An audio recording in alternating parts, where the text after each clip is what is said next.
Welcome to the Slop Farm. Enjoy the video. In this video, I will show how to configure a wireless router in Cisco Packet Tracer.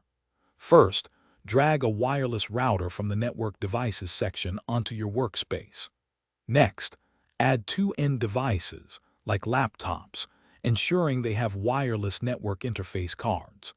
This foundational step prepares your virtual environment for the wireless network setup, allowing you to simulate real-world scenarios effectively. You'll be ready to proceed with the actual configuration in just a few moments. Now let's configure the wireless router. Access its graphical user interface by connecting a PC or laptop to it, then navigate to the Wireless tab. Here, you'll set your service set identifier, or SSID, for example, My Home Network.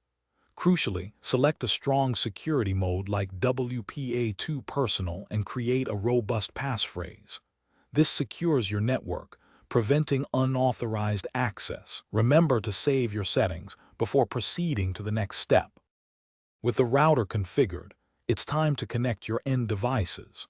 On each laptop, go to the Desktop tab and open the PC Wireless application.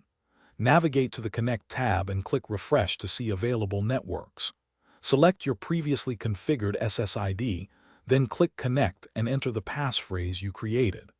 Your laptop should now receive an IP address automatically via DHCP, establishing its connection to the wireless network. Finally, let's verify your network's functionality. Open the command prompt on one of your connected laptops. First, ping the IP address of the other connected laptop to confirm device-to-device communication. Next, ping the default gateway, which is your router's IP address, to ensure internet access if configured. Successful replies indicate a properly configured and operational wireless network, allowing seamless data exchange between your devices. Thanks for watching.